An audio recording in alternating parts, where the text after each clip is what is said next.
Bonjour à tous ceux qui ne se sont pas encore remis de cette finale légendaire de Roland-Garros. Alors retour gagnant, on va prolonger le plaisir, on va prendre le temps de revenir, de débriefer cette longue finale et tout ce tournoi qui a été riche en émotions. Pour commencer, avant de vous présenter le plateau, quelques mots choisis par notre confrère Laurent Verne sur Eurosport.fr que je vais vous lire. Dans le sport, il y a les grands moments, les grands matchs, le paroxysme de l'esthétisme, du beau, de l'intense. Puis, il y a les moments à part, ni mieux, ni plus fort, ni rien, juste à part. Ils sont différents parce qu'unique, c'était ça, le 8 juin 2025, à Roland-Garros, un de ces très rares moments qui dépassent le rationnel, le déjà vu et le déjà vécu. Les mots de Laurent Vergne, notre confrère. Et ouais. Oui, vous vous rendez compte, on avait poète. passé des soirées, des concerts avec lui et il parle comme ça tout le temps en plus. Donc Avec ses t-shirts? Avec ses t-shirts notamment, ouais, bah, on l'a fait même pas un mois celui-là. Hein. On va revenir non pas sur le concert de Magma, mais sur la finale de Roland-Garros et sur tout le tournoi, avec un témoin privilégié du grand vainqueur Carlos Alcaraz, c'est Enzo Couaco qui est avec nous. Tu as été le sparring partner de Carlos Alcaraz toute la quinzaine. Tu vas nous en parler, merci d'être là. Ouais, merci de m'avoir. Nico Mahut, qui évidemment a vécu ce tournoi au plus près, en a fait partie aussi, nous a fait pleurer avec ses adieux à Roland-Garros sur le court, on y reviendra aussi. Et tu as vécu cette finale au plus près aussi.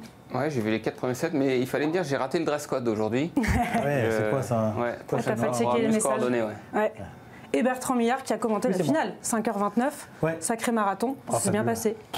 J'ai l'impression que ça a duré 5 minutes. Il y a des matchs d'1h30 parfois, on a l'impression qu'ils ont duré 10 heures, et celui-là, on a l'impression qu'il a duré 5 minutes tellement c'était parfait de A à Z. Il y a plein de raisons pour lesquelles cette finale était parfaite. On va longuement y revenir en vous présentant d'abord les chiffres fous de cette première finale de majeur entre Carlos Alcaraz et Yannick Sinner qui n'en avait encore jamais perdu. Donc 5h29, c'est la durée la plus longue finale de Roland-Garros. C'est la deuxième plus longue de l'histoire, donc après l'Open d'Australie 2012 entre Djokovic et Nadal qui avait duré 5h53.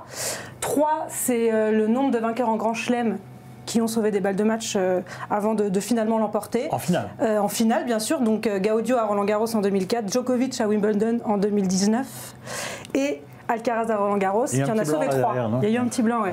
2 pour Djoko. Elle fait encore mal, Enzo. Elle fait mal, ça, là, encore. La 2019 Ouais, les deux montres. Le 45, Bertrand a décédé. Bah, d'ailleurs, on est tous comme ça, parce qu'en fait, on fait une thérapie de groupe.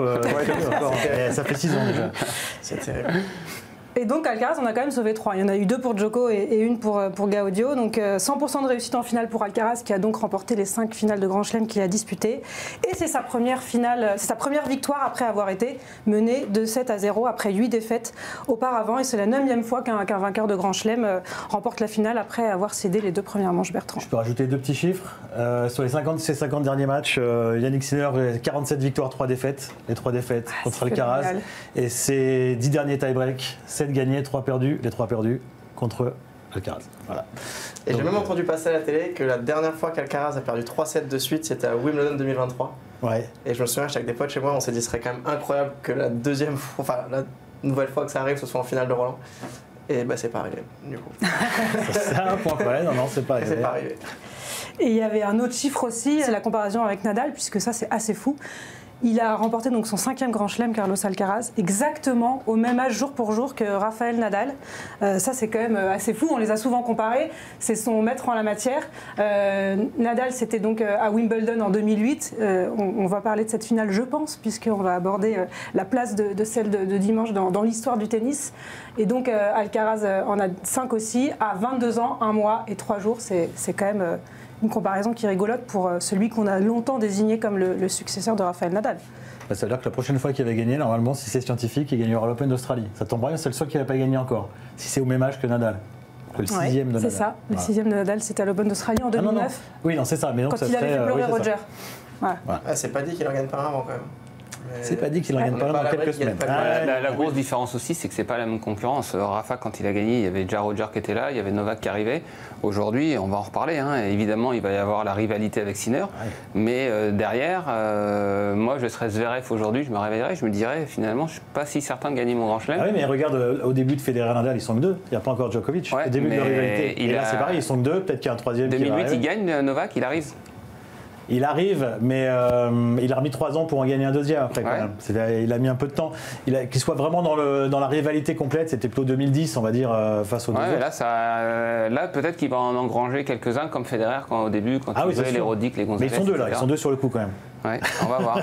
Ça peut chiffrer haut. En tout cas. C'est vrai que là, aujourd'hui, Nico, c'est que sur la quinzaine, il n'y a pas eu un moment où je me suis dit, à part Sinner en demi sur Novak, où je me suis dit qu'il pouvait passer à la trappe. Ni l'un ni l'autre. Moi j'ai eu peur contre Dzumur quand il était breaké au 4e et qu'il était surtendu et que l'autre était complètement libéré et jouait en fait, il a des petits trous d'air, mais je le vois perdre un set. À la limite 2, vraiment, si le trou d'air correspond à un temps fort de l'autre, mais pas 3. Est-ce que je peux poser il peut jouer, lui, il peut jouer tous les jours 5-7. Bien sûr. Est-ce que je peux poser la première question à Enzo, le point de départ. Comment ça s'est fait le fait que tu sois le sparring d'Alcaraz sur ce tournoi? Alors ça s'est fait par hasard, le practice de Roland m'a demandé de faire un warm-up pour lui, je crois que c'est le premier lundi de la quinzaine. Donc on a fait le warm-up, ça s'est bien passé et Juan Carlos m'a demandé un peu ce que je faisais parce qu'il m'avait pas vu dans le tableau et il avait compris que je jouais pas le tournoi. Donc on a discuté un peu de ma situation tennistique on va dire et je lui ai dit que j'étais là pendant les 15 jours et il m'a proposé de faire la durée du tournoi, en sous-entendant que ça durait probablement 15 jours. Si t'es dispo jusqu'au 8, c'est bien. Ouais, ça s'est fait comme ça. Et puis, on est resté en contact de fil en aiguille. Et il n'a pas demandé grand-chose non plus, donc ça m'arrangeait bien. Et puis, Tu le confirmes qu'il est sympa. On a eu Jules Marie qui a été sparring pour quasiment tous les jours du Big 3. Et il a dit que c'était pas plus facile avec Federer qu'avec Djokovic, par exemple. Le niveau exigence et tout ça. Et puis par rapport à l'être humain qu'il est, on a l'impression qu'il est hyper sympa. Tu le confirmes? Ouais, il est très très cool. Et tout son staff est très sympa. Que ce soit Juan Carlos, après je connais pas les noms de tout le monde, s'il était 9 ou 10, je crois, sur le terrain. Mais il était hyper facile, très cool. Il s'entraînait pas beaucoup d'ailleurs. Donc c'était des entraînements intensifs? Non, pas du tout. Non, pas c'était du tout. Il y avait des échauffements de match qui duraient un échauffement classique que tu as connu comme moi, une demi-heure, 40 minutes grand max. Et puis entre les jours de match, très souvent c'était off. Très souvent il tapait pas. Où il faisait 20-25 minutes de panier. D'accord. Assez détente, donc il n'y avait pas beaucoup de demandes pour le coup.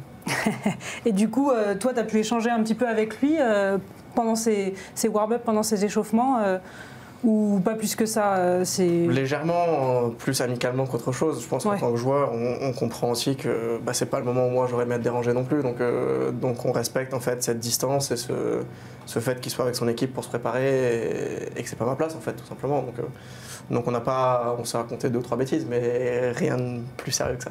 Et tu as senti une montée en puissance dans son jeu, dans sa qualité de frappe quand tu l'échauffais, ou tu l'as senti très près dès le début? Non, mais ça fait vraiment le gars qui est sûr de lui parce qu'il sait que le boulot a été fait, il sait qu'il est prêt et que maintenant le challenge sur les 2 semaines c'est de bien récupérer, de rester frais et il s'est jamais posé aucune question. Il a fait une ou 2 séances peut-être que j'ai en tête, où il en a mis un peu partout. Et il n'y a pas un moment où il s'est pris la tête, où il a remis en question ce qu'il faisait, où ça sentait vraiment qu'il était très sûr de lui et qu'il était prêt, quoi. Moi j'ai une petite question par rapport à ça. On dit souvent qu'il y a une différence, les grands joueurs, il y a la première semaine et la deuxième semaine. Est-ce que toi, tu as ressenti ça chez lui, en tout cas dans son comportement, la première semaine où il sent, tu l'as dit, il doit sentir aussi qu'il peut avoir de la marge sur certains adversaires, et cette deuxième semaine où tu te rapproches des matchs, de la fin, est-ce que toi tu as ressenti ça par exemple à l'entraînement? Non, pas du tout. Ni lui ni de son staff? Non. Le seul échauffement qui était différent, c'est le matin de la finale. Parce qu'il faisait tout le temps les mêmes choses, je pense qu'il a un peu ses routines. Et le matin de la finale, il a rajouté 2 ou 3 petits trucs qu'il ne fait pas d'habitude. Des zones de service où il a plus insisté, il est resté un peu plus longtemps. Il ne servait jamais au corps, là il a voulu passer par le corps. Il est resté faire un peu de panier, pas longtemps, mais il a dû faire entre 5 et 10 minutes de panier à la fin. Alors est-ce que c'était des ajustements spécifiques à Sinner ou est-ce que c'était juste qu'il avait un peu de tension et qu'il voulait évacuer et transpirer un peu et... Je n'ai pas posé la question, mais c'est le seul échauffement où c'était un tout petit peu différent. tous les autres. Est-ce qu'il fait un peu, parce qu'on sait que Roger Federer, comme il était joueur, il avait une bonne main, il faisait ça aussi à l'entraînement, il est un peu comme ça, il fait des trick shots, il tente des trucs un peu aussi à l'entraînement? Ouais, il en fait. Après, c'est rien de fulgurant, mais il fait beaucoup d'amortis. Mais au final, il travaille ce qu'il va faire en match, ni plus ni moins. Sur la partie service, c'est vrai que je retournais souvent au centre et il faisait souvent service amorti. Ce que la plupart des joueurs font un peu en rigolant, mais lui, il le faisait quand même plus ou moins sérieusement. Puisque c'est venu de Juan Carlos Ferrero, il t'a expliqué un peu pourquoi toi, plus que les autres, pourquoi dans ton jeu, dans la façon dont tu t'étais comporté, pourquoi tu as été l'élu, entre guillemets, pour accompagner Alcaraz. Je pense qu'on peut s'inventer plein de vies autour de ça, mais au final, il y a juste besoin de quelqu'un qui renvoie la balle. Donc, oui, mais ça a été toujours la même personne. On aurait pu imaginer qu'il change aussi en fonction de ses adversaires. Mais je pense que c'était un peu le fait qu'on ait un bon feeling, qu'on s'entende bien, et que c'était plus ça qu'il recherchait, je pense, qu'une question tennistique. Tennistiquement, pour faire un échauffement avec un gars, c'est pas besoin d'avoir un niveau phénoménal. La superstition. Enzo, c'est un garçon bien élevé aussi. Je connais ses parents qui sont super. Enfin, donc c'est peut-être pour ça aussi. Il a pris quelqu'un qui était un peu dans le même style, quoi. Non, ouais, c'est possible. D'ailleurs, il y a mon père qui est venu à l'entraînement, qui était sur le terrain un jour et que tu connais aussi du coup. Et c'est une petite scène qui était marrante, mais qui va te parler parce que tu connais un peu mon père. On finit l'entraînement et Carlos vient nous voir pour demander si mon père voulait une photo avec lui. Mon père l'a regardé, il a dit pourquoi faire. Magnifique. Je veux une photo avec mon fils. Donc non, je pense que c'est plus pour l'extra tennis que pour la qualité tennistique pure. Ouais. Alors, on sait que tu as fait ça gratuitement. Aussi pour toi, ça a des bénéfices évidemment de t'entraîner avec un top joueur. Il n'y a pas eu de petits cadeaux de la part de Carlos Alcaraz en remerciement? Non, pendant la quinzaine ou deux fois, ils m'ont laissé une place pour venir voir un peu les matchs. Mais non, il n'y a pas eu. Et puis vu que Nico n'était pas dispo pour s'entraîner pendant 2 semaines, il fallait bien trouver quelqu'un pour bosser. Moi, je fais 10 minutes, par contre. C'est pas 20 minutes, j'ai 10 minutes si tu veux. Donc non, ça s'est très bien passé, mais il n'y a pas eu de geste quelconque. Ouais. Un petit quiz Quaco pour Nico Mahut. Quelle est la particularité d'Enzo en Grand Chelem? Qu'est-ce qu'il a fait de spécifique à l'Open d'Australie 2023? Il a mis un 7-0 face à Novak. Il a égalisé. T'es remis à cette partie. Il est le seul à avoir pris un set à Novak Djokovic sur l'ensemble du tournoi. Je suis pas mal. C'est pas mal. Je l'avais. Tie-break du deuxième. Avec une cheville en moins. J'ai commenté. Ouais, c'est vrai. Ouais. L'anecdote était marrante parce que du coup, il prend un arrêt médical à 6-5 au deuxième. Et donc du coup, on a le droit de parler à son coach à ce moment-là. Et je me souviens, je vais voir mon coach, il me dit ton pied ça va? Je fais non. Du coup, je finis le deuxième et j'arrête parce que je peux vraiment plus jouer. Et puis au final, je gagne le deuxième, donc je ne me voyais pas arrêter après avoir gagné un set. Mais ouais, c'était un bon souvenir. C'est l'année où tu te qualifies pour 3 grands chelems. Il y a eu cette Open d'Australie et mais l'US en 2023. Ouais, c'est ça, je crois que c'est ça. Ouais. C'est vraiment ta meilleure année. Et puis il y a eu aussi des blessures qui ont un peu contrarié tout ça, il me semble, dans ta carrière. Ouais, pendant ma carrière, j'en ai pas mal. Je pense qu'on est bien placé pour faire des commentaires dessus. Mais je pense que tu as été beaucoup plus blessé que moi. Dans ta carrière. Si on compte le nombre de blessures et le nombre d'arrêts, moi j'en ai pas eu tant que ça, sur la fin évidemment, mais je suis très vieux, mais toi tu as eu beaucoup de blessures entre le coude, les chevilles, enfin bon, bref, beaucoup de blessures. Ouais. Et donc là, on en parlait un petit peu tout à l'heure avant l'émission, mais tu étais un peu dans une réflexion, est-ce que je continue, est-ce que j'arrête? Finalement tu vas repartir un peu là? Ouais, j'ai démarré en fait une collaboration avec un coach aussi pendant Roland. Notre première séance d'ailleurs c'était le lundi avec Carlos. Ah oui. Donc c'était marrant parce que c'était lui ton sparring en fait. C'était marrant parce qu'il me dit attends, donc du coup moi j'ai des trucs à te dire techniquement, mais bon on tape quand même avec lui, donc je vais pas trop intervenir pendant la séance, tu vois, ce serait mieux. Et au final ça se passe très bien, donc oui on va continuer. Ouais. C'est bon ça, Juan Carlos, moi j'ai besoin de bosser, je veux bosser un peu mon revers, donc tu le dis à ton joueur parce que. Maintenant tu l'appelles. Bon, on va revenir quand même sur cette finale maintenant. Toujours à demain. Ouais, toujours. Non, tu auras demain bien sûr, mais c'est toujours ton meilleur coup le revers. Oui, ça. Où est-ce qu'on la situe cette finale de Grand Chelem, puisqu'évidemment ça a animé les débats ces derniers jours. Est-ce que c'est la plus grande finale de Roland Garros? Je pense que c'est acté pour tout le monde. On va écouter l'avis d'Alex Correggia, qui a aussi été un témoin privilégié et qui était le consultant d'Eurosport International sur cette quinzaine, et on en reparle juste après. À mon avis, oui, c'est le meilleur match que j'ai vu dans ma vie, dans ma carrière, parce que l'intensité qu'ils ont joué tous les deux, c'était incroyable. L'émotion, le drama, tu sais, il sert pour les matchs, il a réussi à retrouver la situation et le jeu aussi pour Carlitos, tu sais, dès 7-0. Et Sinner, il a joué incroyable, il a frappé la balle tout le temps avec court droit, court revers, son service, la mobilité aussi, tout le temps coup gagnant. Mais à la fin, je crois que c'était un peu du miracle que Carlos il a trouvé la solution. À mon avis, je pense qu'il a joué un peu plus meilleur avec son court droit. Et la balle était rebondi un peu plus sur le côté. Il a trouvé des amortis aussi. Et c'est pour ça qu'à la fin, je crois qu'il a gagné, même parce qu'il n'a pas seulement utilisé sa tête, il a utilisé son cœur aussi. Parce qu'en ce match comme là, il faut gérer très bien les émotions. Alors, il parle avec son cœur, peut-être aussi Alex Correggia, en situant cette finale comme le plus grand match qu'il ait vu, en tout cas lui. Où est-ce que vous la situez, vous? Parce qu'on a évoqué évidemment le Wimbledon 2008 entre Nadal et Federer. On a évoqué l'Open d'Australie 2019 entre Djokovic et Federer. Il y a l'Open d'Australie aussi. Wimbledon 2019. Wimbledon 2019, pardon. L'Australian 2012 entre Nadal et Djoko. Toi, Bertrand. Tu la situes comment cette finale? Moi, je la situe très très haut. Déjà, je l'ai commenté. Donc, c'est un premier. On se rend compte parce qu'il y a des matchs qui nous donnent plus ou moins d'émotions à commenter. Et je ne les ai pas tous commentés, les grands matchs. Mais celui-là, franchement, j'ai trouvé que c'était incroyable de bout en bout. Il y a tout, en fait. Il y a le niveau de jeu qui est monstrueux, pendant 5h30. Il y a la dramaturgie, il y a le scénario quasiment inimaginable à 3-5, 0-40. Je pense que personne pense qu'Alcaraz va gagner cette finale. Il revient. Après, Sinner sert pour le match, il se fait débreaker. Il y a le tie-break du 4e, il y a tout le 5e. On pense qu'au début du 5e, c'est fini. Il est limite des crampes. Sinner, on pense qu'il va couler tranquillement en 5e set. Puis en fait, il renaît encore. Il a un nouveau sursaut physique. Il arrive à revenir. Il mène 6-5. À part le super tie-break, un peu à sens unique. Et encore, ça se termine encore sur un point gagnant fabuleux. Le match est absolument fantastique, c'est indescriptible. Je connais une chose, personne ne se souvient évidemment maintenant parce que ça fait 5-7, mais les 5 premiers jeux du match sont colossaux. Ah oui, il y a 12 minutes sur le premier jeu. Je crois que ça dure 35 minutes. Ouais, c'est ça. Il y a le premier la finale de Graf. Donc moi je le situe très très haut ce match.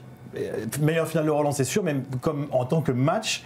Moi, les matchs du même acabit que j'ai vu, Borg-McEnroe, c'était le premier match que j'ai vraiment vu, mais Borg-McEnroe, finale de Wimbledon 80, ouais. Incroyable, 18-16 au tie-break de 4e pour McEnroe qui revient à 2-7 partout, 8-6 Borg au 5e, bon c'était dingue. Et Lendl-McEnroe 84, c'est un peu en dessous, c'est un grand match, mais c'est un peu en dessous. Et le Federer-Nadal, Nadal-Federer de Wimbledon 2008. Pareil, la dramaturgie, le niveau de jeu, pareil, niveau de jeu très très très élevé tout le temps. Donc voilà, moi c'est ces 3 matchs-là, mais pour moi, je pense qu'il est dans le top 3 des meilleurs matchs. Top 3, non mais... Ouais. Toi Nico, je crois que c'est encore plus que top 3. Oui, mais je suis content que tu en parles parce que finalement, à chaud, on oublie vraiment ce qui s'est passé avant. Lendl-McEnroe de 84, à l'époque, c'est gigantesque ce qui se passe. T'as McEnroe qui est là pour gagner, il mène 2-7-0, on attend qu'il gagne Roland, finalement il perd. Donc dans la dramaturgie. Et il mène break au 4e comme Sinner là dans celle-là. Ouais, donc il y a eu ça, et puis même à Roland, il y a quand même eu des belles finales. Il y a eu le Correa-Bogar, il y a eu Correa-Agassi, il y a eu des finales en 5-7 qu'on a oubliées dans les années 90 qui étaient quand même incroyables, même si cette finale-là, elle les dépasse, mais on a tendance à oublier. Après, sur l'histoire des grands chelems, je le place moi aussi devant le Nadal-Djokovic, même si ça a duré plus longtemps. Pour moi, il est derrière l'indétrônable Nadal-Federer de 2008 parce qu'il y a les interruptions, parce qu'il y a le 2-7-0, parce que c'est à la tombée de la nuit, parce que c'est Nadal-Federer. Parce que c'est à Wimbledon. Parce que c'est à Wimbledon. Et pour moi, ce match-là reste la référence. Et balle de match sauvé sur un passing de revers incroyable. Ouais. Voilà. Pour moi, c'est celui-ci. Mais effectivement, là, il y a tout. On a parlé de dramaturgie, d'intensité, de qualité de jeu. Et pendant 5 heures, quoi. Ça a été assez impressionnant. En tout cas, il va rester dans les mémoires et je trouve que c'était vraiment un bel hommage rendu la première année où Rafa arrête. On va en parler aussi sur le tournoi, la cérémonie du dimanche. Et finalement, 2 semaines après le dimanche, cette génération-là, en tout cas ses successeurs, ne pouvaient pas lui rendre un plus bel hommage que ce qu'ils ont fait là. C'est une question qui est forcément subjective parce qu'il y en a qui vont mettre le Nadal-Federer de 2017 à l'Open d'Australie au-dessus parce qu'il y avait les retrouvailles entre ces deux-là. C'était assez improbable qu'ils se retrouvent en finale. La façon dont Federer sauve aussi les choses dans le 5e. J'allais revenir dessus parce que pour moi, c'est une des... Enfin, peut-être parce que j'aime bien Federer, mais c'est une des plus belles aussi parce qu'il était mené avec le break au 5e. Personne ne le voyait gagner en 5-7. Il avait un peu complexe, on peut le dire, sur Rafa, où en 5, il n'en a pas gagné beaucoup. Et je crois que c'est à 3-3 ou à 4-3, il fait un jeu de retour où il fait 3-4 points en demi-volée et du fond, t'as l'impression qu'il joue au ping-pong. Alors que ça fait 4 heures à des boîtes qui sont. Pour moi, celle-là, elle est tout là-haut aussi. Je crois que le 5e set est vraiment d'anthologie. On peut pas dire le contraire. T'as raison, ce jeu il est fabuleux. Par contre, les 4 premiers, c'était moins. Il y a eu des hauts et des bas. C'était moins en termes de niveau de jeu par rapport à celle de dimanche. Parce qu'en fait, celle de dimanche, elle réunit tout. C'est pour ça qu'il y a, comme l'a dit Nico, il y a le jeu et tous les faits. Et un autre truc aussi qu'on n'a pas parlé dans cette finale qui est fantastique, c'est qu'on a l'impression d'être une finale dans les années 80 ou 90, il n'y a pas d'interruption. Exactement. Fin de set, il n'y a pas 10 minutes de pause vestiaire, il n'y a pas de temps mort médical, ils sont venus juste le temps d'un changement de côté, l'un comme l'autre, une petite poussière dans l'œil, il y a une histoire d'ampoule. Le kiné, donc le rythme était tout le temps là. Et je trouve que ça a joué aussi. Et le fair play, incroyable. Les gars, c'est comme une finale de Roland-Garros, il y a des points hyper importants, on se rend les points. Non, c'est bon. Non seulement on se rend les points, on ne fait pas descendre l'arbitre, mais à un moment donné, Sinner, je ne sais plus, je crois au moment où il se fait débriquer en tir pour le match, il redonne une balle et il peut attendre de savoir si on remet 2 points ou pas. Et finalement, il lui donne le point, il dit non, l'annonce ne m'a pas gêné. Et c'est vrai que tu soulignes le fair play des deux, dans les deux sens. Ouais, ça compte aussi, je trouve, dans la grandeur de ce match. Quoi. Pas sûr qu'on l'ait vu sur un McEnroe-Connors, ça. McEnroe-Lendl, pas vraiment, parce que c'était, je me souviens, en 84. Sur un Novak non plus. Et sur Novak non plus. Sur un Roger Rafa, ça aurait pu, mais un Novak. McEnroe-Lendl 84, McEnroe dès les premières minutes, il met la pression sur tout le monde, les photographes. Il met 1 minute entre chaque point pour servir. On dit aujourd'hui, ils prennent du temps, mais c'était entre 45 secondes et 1 minute. Et il va tout le temps se plaindre auprès de l'arbitre et tout ça. Et au bout d'un moment, Lendl, il allait voir l'arbitre, c'était Jacques Dorfman, et il lui dit tu vas le laisser faire son cinéma tout le temps, là, qu'est-ce que ça se passe comment? Toutes les décisions, elles sont pour lui parce qu'il gueule. Et il faut que je fasse la même chose. Et en fait, ce petit coup de gueule, ça a changé un peu le cours du match. Ça a impressionné McEnroe, l'arbitre, etc. Et ça a tourné. Mais je crois que c'était pas la même ambiance entre les deux. C'était plus froid. C'est aussi 2 personnalités qui s'opposent. On a Carlos Alcaraz qui joue avec le public, qui a besoin aussi d'aller chercher ce soutien-là. Et un Sinner qui est resté complètement dans sa bulle, qui s'est pas du tout effondré d'ailleurs. Après s'être fait remonter au 4e, dans le 5e aussi, quand il doit jouer le super tie-break, il est encore frais physiquement. On avait eu des interrogations sur sa capacité à jouer des matchs plus longs de 4 heures, puisque c'était pas arrivé, et c'est toujours pas arrivé d'ailleurs. Mais le fait qu'il y ait ces 2 personnalités assez opposées aussi, ça joue aussi dans la dramaturgie de ce match. Sinon, c'est un peu le nouveau Borg, et je pense qu'il rentrera vraiment dans le cœur des gens le jour où il arrivera à sortir un peu plus ses émotions, que ce soit sur le terrain ou même après dans ses déclarations. Il a eu beaucoup de dignité, beaucoup de retenue. Mais voilà, justement, on aimerait le voir donner un petit peu plus. Mais est-ce qu'il n'a pas gagné le cœur des gens en perdant finalement, en étant un peu le perdant magnifique avec son attitude on verra très l'année digne, prochaine, mais en tout cas tout au long du tournoi, le public n'était pas contre lui, mais à chaque fois que j'ai pu voir les matchs, même face à Novak, face à Djoko, c'était 100% Djoko. Alors que ça lui pas arrivé souvent. Maintenant, tout au bout de sa carrière, peut-être que ça va aller plus souvent. Mais voilà, je pense que s'il arrivait à donner un petit peu plus, ou à extérioriser un petit peu plus ses émotions, je pense vraiment qu'il rentrerait dans le cœur des gens. Alors juste, vous deux qui êtes tous les deux encore joueurs, sur cette finale, après avoir vu cette finale, on se dit, là, les deux, avant le début du tournoi, on se dit... peut-être que s'ils ont un trou d'air dans un tournoi du Grand Chelem, il y a quelqu'un pourra s'immiscer. Là, on a l'impression qu'ils ont mis la barre à une hauteur par rapport aux autres. Alors, j'enlève Djokovic, qui est encore capable de se hisser parfois, mais peut-être pas sur 5-7. Mais par rapport aux autres, on a l'impression qu'ils sont à des années-lumière. Vous en pensez quoi? Les 6 derniers Grands Chelems ont été remportés soit par Sinner, soit par Alcaraz. Ouais, en fait, je trouve qu'ils sont assez différents parce que Sinner, il est très rouleau compresseur et très constant.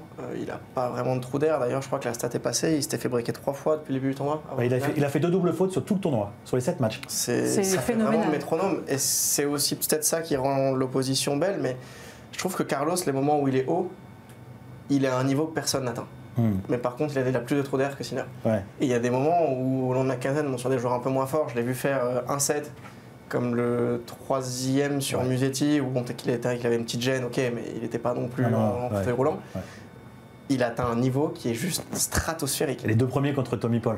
Ouais, et je me dis en fait, si d'ici 3-4 ans, il gomme un peu les trous d'air et il arrive à être régulier à ce niveau-là, je vois pas qui va aller le chercher. Hein. Est-ce que c'est pas aussi sa marque de fabrique, ça? Donc c'est que je pense que moi, l'imprévisibilité aussi. Alcaraz, il peut être amené à perdre de temps en temps justement parce qu'il y aura avant des la matchs. finale du coup. Oui, ou à certains matchs où il aura parfois des trous d'air. Sinner, pour moi, c'est vraiment très impressionnant et on le verra très haut tout le temps. Moi, j'avais dit en début d'année que je voyais Zverev gagner un grand chelem dès cette année. Là, il doit se réveiller ce matin avec un petit mal de crâne quand même. Ah bah oui. Parce que là, il voit l'écart qui est en train de se creuser. Zverev, Fritz, Medvedev, etc. Ouais, pour eux, ça doit être très difficile. Même un Arthur Fils. Oui, mais il est en train de monter Arthur Fils, comme un Fonseca qui va aussi progresser. Je pense plus que la menace aujourd'hui va arriver là. Que après, Daniil, il a déjà gagné, il était numéro 1, c'est un peu différent. Mais pour Zverev qui court après son titre en Grand Chelem, il va avoir des journées et des semaines compliquées. C'est vrai que pour rebondir sur ce que tu viens de dire, Yannick a perdu que contre Carlos Tanisi depuis 30 ou 40 matchs. Par contre, Carlos a perdu contre d'autres joueurs. Exactement. Et je pense que sur un match en 2-7 gagnants, ces fameux trous d'air peuvent lui coûter un match, comme disait Nico. Sur un grand chelem, il faut gagner 3 quand même. Il faut beaucoup de trous d'air.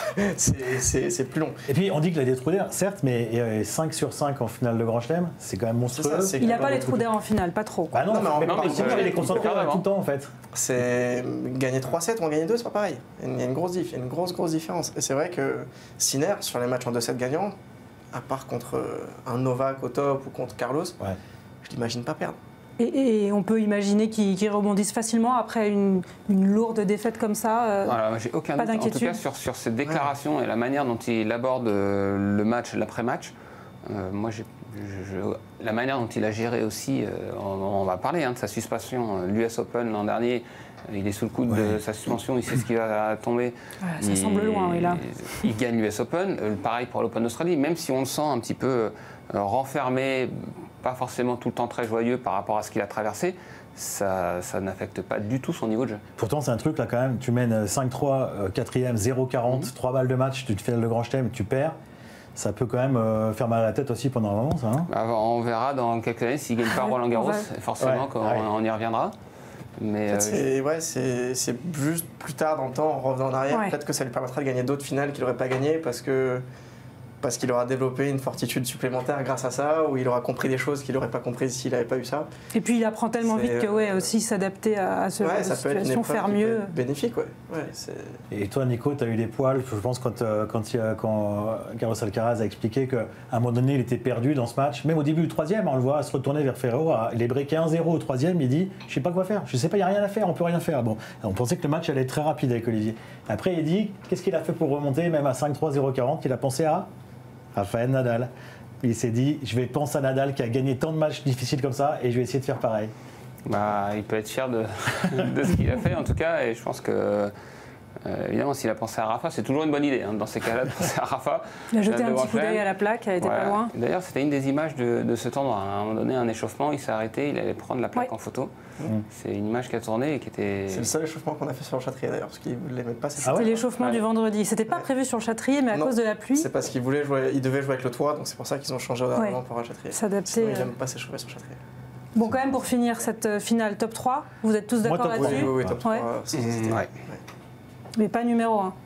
Moi non. Moi je sais pas encore, j'attends un peu plus de recul, mais pas loin. C'est vrai qu'on n'est que 2 jours après. Je trouve dur à dire, c'est un peu comme la question qui est ton joueur préféré. C'est subjectif, C'est subjectif, il y en a qui auront plus vibré à d'autres moments, mais Nico, il sait en tout cas ça reste là. Pour moi, ça va être très très dur de la détrôner celle-ci. Parce que c'est le contexte, c'est Federer, 5 fois tenté du titre, c'est leur 3e finale d'affilée, c'est à la nuit tombée, le central, je me demande si le central n'était pas en réflexion à ce moment-là.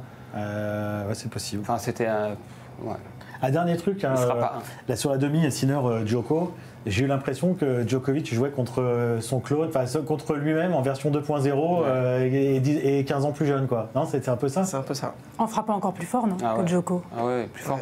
En frappant plus fort, mais avec moins de déchets ou pas de déchets, donc c'est les contre-pieds, les longues lignes et des retours longs derrière un revers longue ligne et Djoko qui était pris, il est jamais pris à contre-pied d'habitude. J'ai trouvé qu'il devait se dire mais c'est un miroir, quoi. Moi, tennistiquement, ce qui m'a pratiquement le plus impressionné sur Sinner sur ces 15 jours, évidemment, on a parlé de sa qualité de frappe de balle, etc. C'est le nombre de fautes qu'il fait dans le filet. Mais c'est très peu, je crois qu'il en a fait.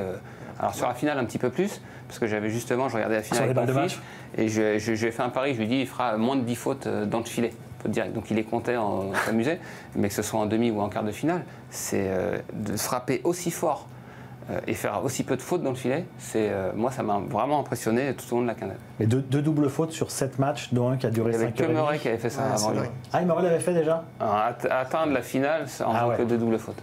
Mais là, il n'en a pas fait une en finale. Et quand c'est chauffé le vendredi, avec le toit et l'humidité, les conditions étaient extrêmement lentes. Et je me souviens avoir pensé, ça peut aider Novak, parce qu'effectivement, ça va être plus dur pour Sinner de prendre de vitesse, qu'on connaît à quel point Novak bouge bien. Et puis je me souviens de ce que Gilles Simon m'a dit à l'époque, il m'a dit « T'inquiète pas, Yannick, il l'a fait avancer même s'il pleut ». Et c'est vrai, parce qu'au final, il a réussi à mettre Novak à 3 mètres de la balle sur les trucs, alors que, ayant joué sur le court 1 heure avant, c'était tellement lent que c'est impensable. À la télé, ça ne voit pas forcément que les conditions étaient très différentes de la veille, mais c'était vraiment très lent. D'arriver à faire ça, c'est juste hallucinant. Et c'est ce qui a rendu aussi cette finale hallucinante. C'est la qualité de jeu de ces deux joueurs, les numéros 1. Yannick Sinner, perdant magnifique. On va revenir aussi sur le reste du tournoi parce que ça a été une magnifique conclusion d'un magnifique tournoi avec des tops mais aussi avec des flops. Et on va commencer par les flops puisque c'est ce qui fâche un peu. Nico, toi tu avais un flop dans ce tournoi. J'aurais pu, j'ai hésité parce qu'il y en a quelques-uns entre les cours annexes qui selon moi sont trop petits ou pas, mais j'ai retenu les night sessions. Aujourd'hui je crois qu'il y a une vraie réflexion à mener autour de cette night session. Je crois savoir que le contrat avec le diffuseur de la session court jusqu'en 2027. Je pense vraiment qu'aujourd'hui, le format, il n'est pas adapté. Ça commence trop tard, ça peut finir trop tard. De manière générale, même culturellement, je pense que la night session, aujourd'hui, il y a une vraie interrogation sur notre Grand Chelem par rapport à ce qui se passe en Australie et à l'US Open. L'US Open et l'Open d'Australie, c'est le match phare. Aujourd'hui, c'est pas le cas chez nous en France. Idéalement, évidemment, il faudrait 2 matchs comme ça se fait partout ailleurs. Pose le problème aussi du flux, de mettre aussi une night session sur le Suzanne Lenglen. Ouais. Donc il y a beaucoup de débats. Je suis convaincu qu'Amélie, elle n'est pas satisfaite de ce qui se passe aujourd'hui. Elle se retrouve dans une situation où elle met exclusivement que des matchs d'hommes. On comprend son raisonnement, mais selon moi, il doit y avoir une vraie réflexion à avoir sur cette night session et ça impacte aussi ce qui se passe la journée. Aujourd'hui, l'offre proposée sur le Suzanne Lenglen la journée est meilleure que celle sur le central, plus 4 matchs par rapport à 3. Et je reviens juste par rapport à ça aux déclarations de Jabber sur le fait qu'il n'y ait pas de femmes programmées sur la night session. On disait oui, c'est un manque de respect pour les femmes. Moi, ce qui m'a plus marqué, c'est pas qu'il n'y ait pas de match en night session, c'est qu'il n'y ait jamais de match féminin en 3e match sur le central.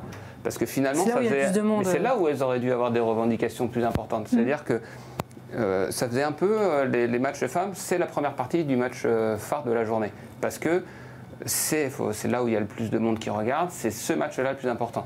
Donc je pense qu'elle s'est trompée un petit peu dans son comportement. Alors qu'on a eu des matchs féminins fabuleux qui ont duré plus de 3 heures. Oui, mais ça on ne peut pas le savoir à l'avance, c'est ça le problème. Non, mais pour les garçons on ne peut pas savoir à l'avance non plus. On sait que ça qu'il y aura au moins 3 sets, donc ça peut, c'est 1h30, vraiment 1h30. Non mais c'est l'argument aujourd'hui pour s'enlever de cet argument-là qui évidemment on le comprend. Mettons 2 matchs, avançons la night session, mais ça inclut une autre problématique qui va influencer sur la day session. Là, ce qu'on pourrait faire, finalement, c'est revenir un peu sur ce qui se faisait avant, quand il n'y avait pas de night session. Donc on fait 2 matchs en day session, un match féminin, un match masculin, et la même chose en night, match féminin et match masculin, et éventuellement, mais il faut commencer à 18h. Oui, ça va poser un problème de flux. C'est plus la night, c'est la 2e session, on va dire. Enfin, oui, ça s'appellera quand même night session, parce que ça finira forcément la nuit si on fait 2 matchs. Mais, proposition d'Olivier Canton de dire d'office on met 2 night sessions féminines. Olivier est devenu directeur du tournoi. Exactement, il y a des propositions, je crois qu'il a envie de se présenter. 2 sessions de nuit exclusivement féminines avec 2 matchs, en commençant à 19h peut-être, et en se disant il y aura 2 jours dans la quinzaine où alors il faut bien les choisir et en fonction de la programmation c'est possible. Ouais, je sais pas, j'ai l'impression que... Mais ça, c'est un contrat aussi, parce que le contrat... Pour l'instant, le contrat est avec un seul match. Donc c'est une renégociation, c'est tout ça qui est important. Et en tout cas, ce format-là, pour moi, il n'est pas adapté, mais la night session en tant que joueur, je ne sais pas si c'est ce que j'avais demandé à Enzo. Moi, en tant que joueur, je n'ai pas du tout envie de jouer encore plus à Roland, parce que les conditions peuvent vraiment changer. Cette année, on a eu un peu de chance, parce qu'il n'a pas fait trop froid. Mais c'est pas très adapté, en fait, la night session à Paris. À Paris... Au mois de mai, il fait frais. Enfin, vraiment. Mais en revanche, humide. je me positionne en tant que fan de tennis.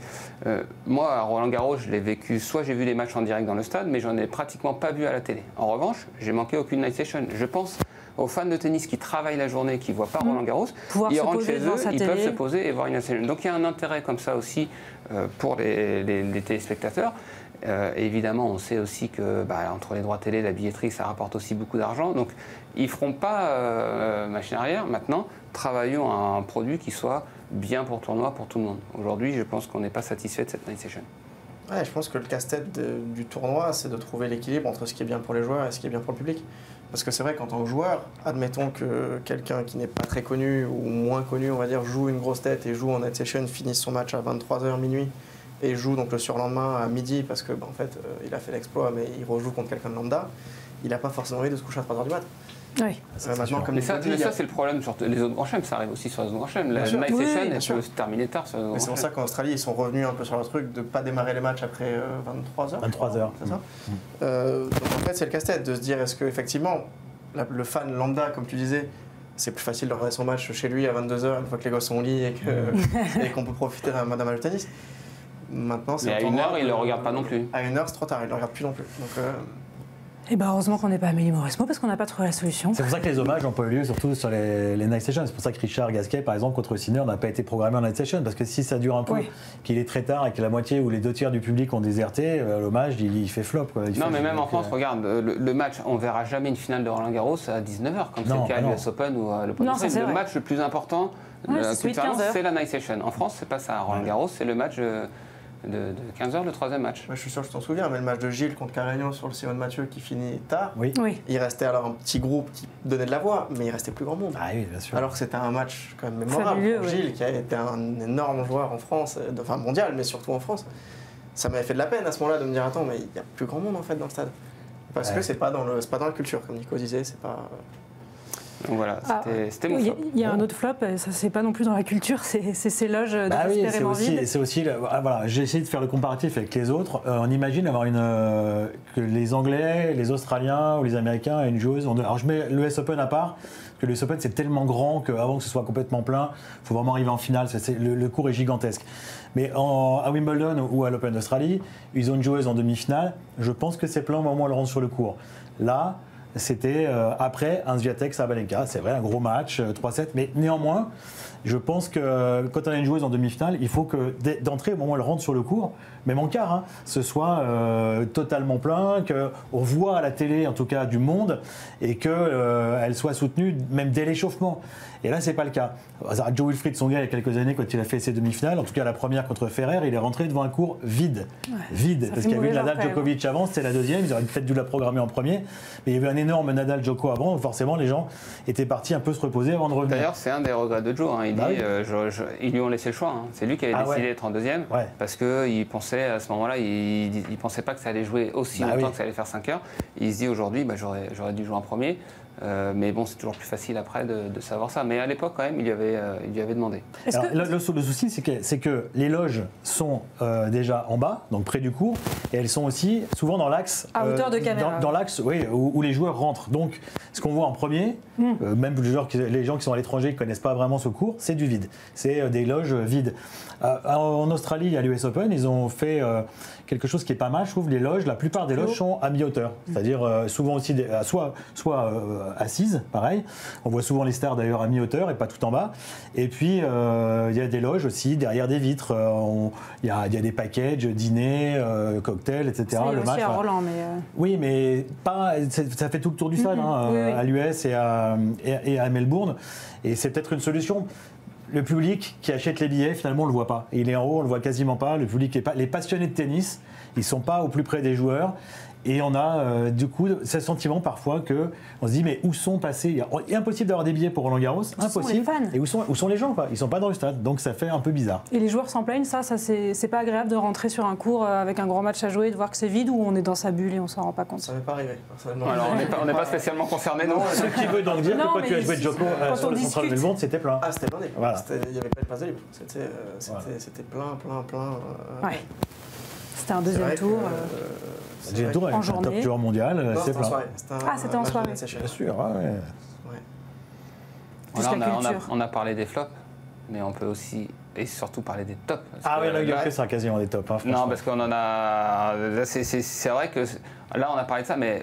J'ai demandé les tops hors finale, évidemment. Ouais. Ah ben hors finale. Mais il y avait plein de choses... Très honnêtement, moi, j'ai de mémoire, je pense que c'est le meilleur Roland Garros que j'ai vécu. En tout cas, peut-être le meilleur Roland Garros du siècle. Déjà d'un point de vue météo. Non, mais il y a...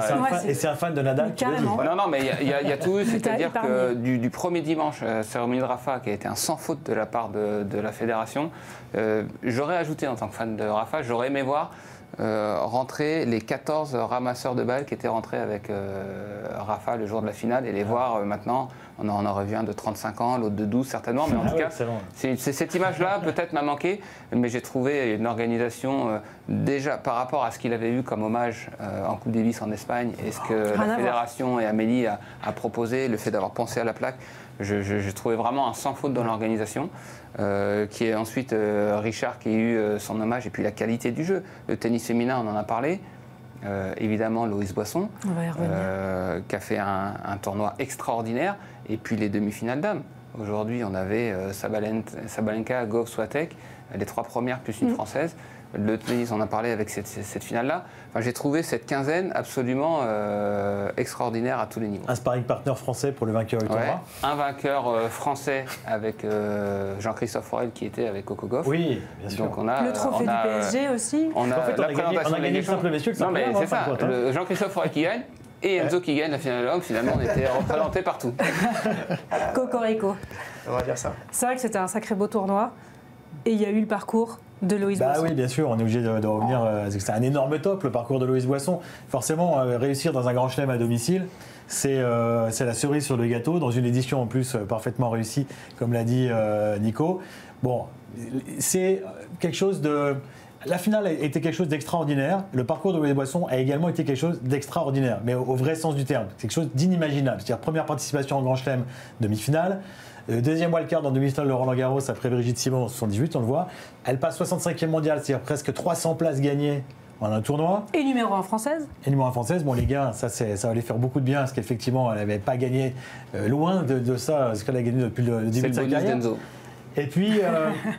J'ai envie de dire que les exploits français comme ça, moi j'ai connu quand j'étais jeune, très jeune, Christophe Roger Vasselin, demi-finaliste, battant Connors en quart. C'était déjà quelque chose d'extraordinaire. C'est-à-dire qu'on vivait quelque chose, on disait oh, c'est dingue, c'est un Français, vous ne connaissez pas, il bat Connors qui est numéro 1 mondial. Bon, il avait fait demi-finale aussi, c'était dingue. Mais depuis 42 ans, j'ai pas eu ce sentiment-là parce que les Français qui arrivaient en demi étaient quand même plus ou moins attendus, ou les Françaises. Il y avait Pierce une année, mais elle avait déjà gagné avant. Oui, c'était en 2002, voilà. Elle était arrivée jusqu'en quart, mais elle avait déjà gagné Roland 2 ans avant. Donc... Mais là, en plus, on a une Française. Alors, autre chose qui est intéressant, on a une Française qui a un jeu de terre battue. On l'a évoqué la semaine dernière. Notre grand chelem est sur terre battue, mais nos joueurs sont meilleurs sur gazon ou sur dur, ils sont pas bons sur terre. Elle a un jeu typiquement terre battue, donc elle peut faire de grandes choses à Roland Garros, elle l'a déjà montré avec une demi-finale. Et puis, parfois, on fait un exploit. Là, déjà, elle arrive en 4e tour avec un battant Mertens au premier tour. Bon, il y a un duel franco-français au 3e tour, elle est en 8e. Elle a fait un beau tournoi. Pegula, incroyable sur le central.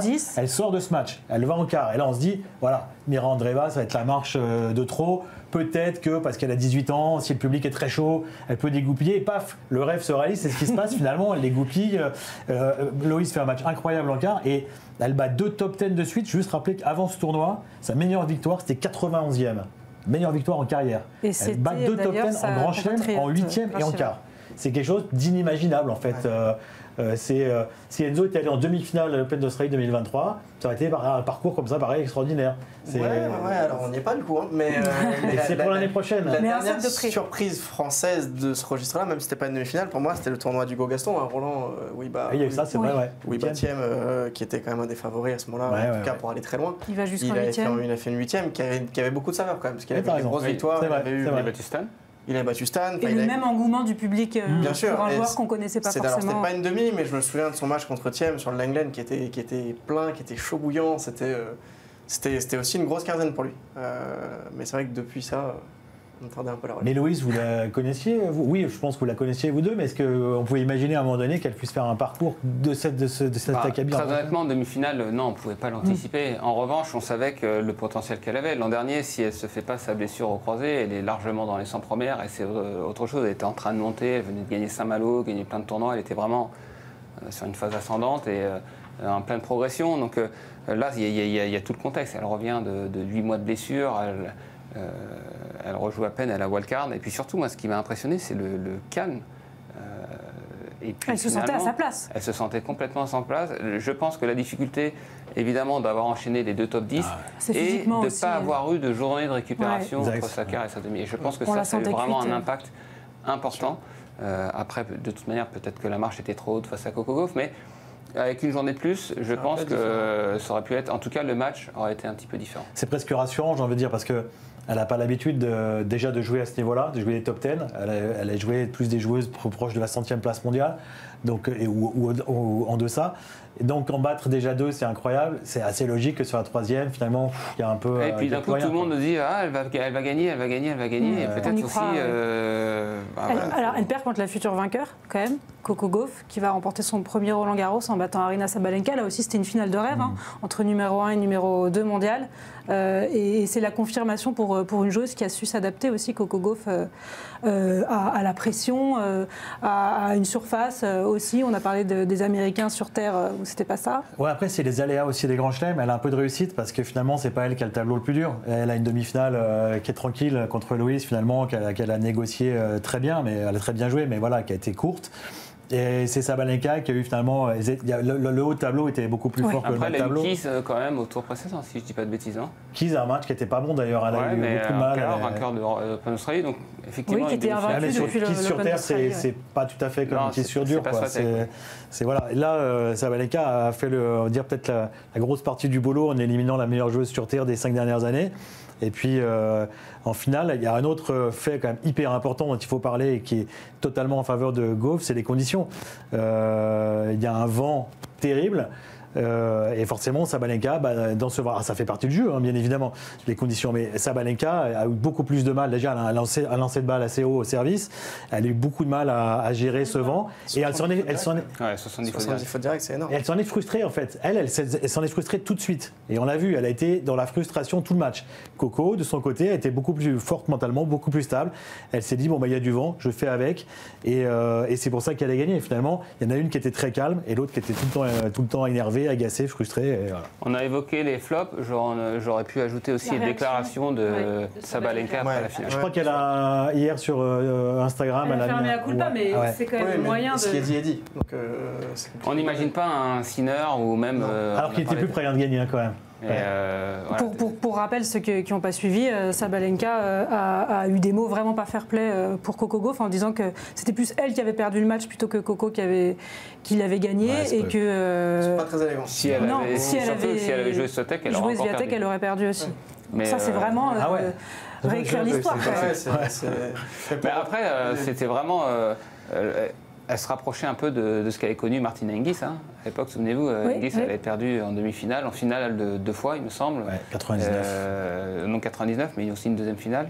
Oui, non, mais 99, la fameuse... Et donc, elle commençait, Ardena, elle avait déjà une finale, 3 demi-finales de suite. Ça devenait quand même un moment aussi important à titre personnel. Au-delà fait que ce soit Jean-Christophe qui l'entraîne, j'étais très content de l'avoir remporté Roland-Garros.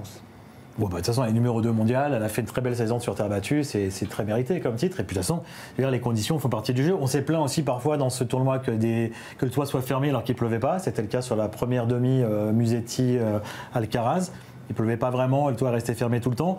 Là, réjouissons-nous, un grand chelem, c'est un tournoi outdoor normalement. Donc évidemment, si on ne peut pas jouer, on joue avec le toit fermé. Mais là, même s'il y a beaucoup de vent, le vent fait partie des conditions. C'est très dur et ça avantage plus celui ou celle qui a un lancer de balle moins haut au service, un jeu peut-être moins à risque. Mais Coco, je ne suis pas sûr que les conditions étaient favorables. C'est juste que, comme tu l'as dit, mentalement, elle était beaucoup plus préparée à ces conditions. Exactement. Elle était menée 4-1, 40-0, elle n'a pas bronché. Elle est restée dans son match et petit à petit, elle est revenue. Elle perd le premier en plus d'une heure, 1h10. Et tu sens que ça n'est pas déstabilisé, qu'elle est dans son match. Sabalenka, elle était le côté émotionnel qu'elle a un petit peu moins bien géré que ce qu'elle a pu faire dans d'autres matchs ou dans d'autres finales. Et elle perd 2 finales de Grand Chelem de suite, Sabalenka. Attention, attention au rebond. En plus, elle a quand même dit qu'elle partait, qu'elle a pris son billet pour Mykonos avec qu'elle avait fait le stock d'alcool et de sucre. Donc, je ne sais pas comment elle va arriver. Je préfère ces déclarations-là. En parlant du prochain Grand Chelem, juste pour finir sur Loïs Boisson, est-ce que son jeu peut s'adapter au gazon? Il y a Wimbledon. Pour l'instant, le cut ne lui permet pas de se qualifier directement pour le tableau principal de Wimbledon, avec la hype autour de la Française. Oui, tu me dis si je me trompe, mais c'est un des tournois qui est quand même relativement reconnaissant des joueurs qui ont bien joué avant. J'ai pas de nom, mais j'ai le souvenir que plusieurs personnes ont eu des wildcards là-bas n'étant pas anglais. Donc ça ne me surprendrait pas que le tournoi l'invite. Ce serait plus que mérité d'ailleurs, vu son Roland et presque son jeu peut s'adapter au gazon. On a un spécialiste avec nous, on va lui poser la question à lui. Moi, il y a deux choses. Est-ce que Wimbledon doit l'inviter, Loïs Boisson? Non, ils font absolument ce qu'ils veulent, ils invitent qui ils veulent et ils peuvent privilégier leurs joueuses anglaises. Maintenant, comme a dit Enzo, ils ont souvent donné des wildcards et même chaque année, parfois c'était premier dehors, deuxième dehors, parce qu'ils estimaient qu'il n'y avait pas suffisamment de joueurs ou de joueuses anglaises qui méritaient d'avoir la wildcard.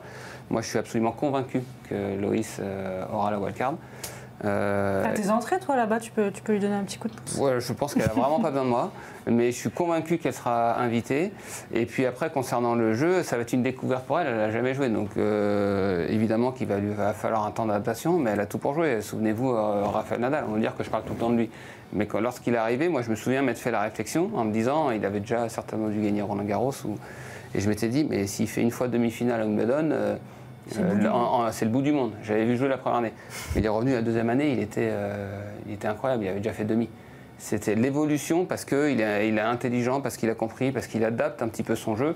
Il n'y a aucune raison pour que Loïs Boisson n'arrive pas à jouer sur gazon. Alors, à contrario, Gustavo Kuerten qui a gagné 3 fois Roland Garros, il n'a jamais réussi du tout sur gazon. Casper Ruud non plus. Casper Ruud non plus, ils n'ont jamais fait mieux que deuxième tour. Et au-delà de ça, je ne veux pas être un oiseau de mauvais augure ou faire retomber le soufflet, mais je parlais de Roger Vasselin tout à l'heure, Christophe, le père d'Edouard, et quand il a fait sa demi à Roland Garros, on a dit qu'il est capable de battre le numéro 1 mondial, faire demi en Grand Chelem, ça va donner des grandes choses après, et en fait non, c'était un tournoi. Est-ce que Loïs est armé pour en faire vraiment quelque chose qui va la transporter vers la suite et continuer à avoir cet élan-là, ou est-ce que finalement c'est submergé par l'événement, ça peut... pour moi, c'est pas le même profil du tout. C'est-à-dire qu'elle est déjà évidemment satisfaite de son tournoi, mais elle se dit qu'est-ce que je vais faire pour aller encore plus loin l'année prochaine. Pour moi, dans ce qu'elle se projette, la projection qu'elle a d'elle, c'est pas du tout la même qu'un Verker qui était vraiment ou comme un De Wolf ou des surprises qu'on a pu avoir comme ça. Et pour Fernandez. Mais pour rebondir aussi sur le gazon, évidemment, tu parles de Kuerten, de Casper Ruud, il y a des joueurs comme ça, mais elle, de par son style de jeu, la manière dont elle varie en utilisant son revers chopé, déjà, elle a plus d'armes. Il va falloir qu'elle adapte ses appuis, sa trajectoire en coup droit, mais ça, je pense que c'est vraiment pas quelque chose d'infaisable, et puis elle sert aussi très très bien, et physiquement elle se déplace bien. Donc si elle arrive à adapter aussi son jeu de jambes sur gazon, il faudra un petit peu de temps. Je ne vois pas, peut-être pas dès la première année, mais je la vois performante sur cette surface. Ouais, puis le contre-argument qui va dans le sens de Nico, c'est que, alors Casper c'est le mauvais exemple, mais depuis 10-15 ans, le gazon s'est vachement ralenti. Ouais. Même un peu plus. C'est pas le gazon de l'époque où, à part servir et faire service volé, il n'y avait pas grand chose d'autre qui se passait. C'est même 25 ans. oui, mais moi j'étais pas là il y a 25 ans, donc je me dis, forcément c'était pas mieux avant. Mais tu l'as connu en vidéo, toi, le gazon d'avant? Ouais. D'ailleurs, l'année où j'ai joué John sur le même cours où tu as passé pas mal d'heures contre lui. Tu as joué sur le 18? Ouais, voilà. On m'a annoncé, je me souviens, il y a le directeur de tournoi qui me dit, parce que je le croise, il me dit tu joues sur le cours de John. Je fais c'est celui de Nico aussi, les gars. Je me suis senti tout seul. Dans ma déclaration. Mais ouais, maintenant on peut jouer du fond. Donc les arguments d'adaptation du jeu, ils sont moins valables qu'avant, je trouve. Elle aura le temps de. Après voilà, ça dépend si elle a déjà joué dessus en junior ou pas. Si c'est vraiment la première fois qu'elle met les pieds sur un gazon, bon. Il faut un temps quand même pour s'y faire, mais il n'y a pas de raison que dans le temps ça colle pas. Ouais. C'est tout ce qu'on espère. On a évoqué le cours de Nico à Wimbledon. Il y a eu le cours de Nico à Roland-Garros. C'était le Simone Mathieu, celui où tu as fait tes adieux. On a parlé du très bel hommage à Nadal, mais il y a eu une très belle cérémonie pour toi aussi, Nico, avec Pierre Hugerbert. On a sorti les mouchoirs à nouveau parce que tu nous as offert un très beau discours. C'était à la hauteur de tes espérances ce moment-là. Il y avait du public. Ouais, c'était parfait. Famille. Je m'attendais vraiment pas à autant d'attention. Et pour la petite histoire, quand j'ai annoncé ça, je pensais le faire de manière anonyme. Et finalement, c'était une contre-annonce parce que ça faisait 1 an déjà que j'étais blessé. Et dès le lendemain, j'ai reçu les appels, que ce soit Amélie et Stéphane Brun, en me disant bah voilà, comment tu veux organiser ta cérémonie. Je lui dis mais moi, je veux simplement un cours sympa où je puisse jouer, avoir le nombre d'invitations que je veux. Pour inviter mes proches et finalement ils ont insisté, ils voulaient dans un premier temps que je la fasse après en match aller sur le central comme ça c'est déjà fait avec d'autres joueurs. Je leur ai dit que c'était pas ce que je souhaitais donc ils ont respecté aussi vraiment ma volonté de le faire sur le terrain accompagné de Pierre Hugues et finalement c'est allé au-delà de mes espérances. Il y avait quand même du monde, hein. Même si on a joué tardivement, les gens sont restés et c'était émotionnellement c'était pas simple mais je suis content de ce qui s'est passé. Et c'est pas fini, c'est fini à Roland-Garros, mais c'est pas fini. Ouais, j'ai essayé de ça va pas être simple à Paris Indoors.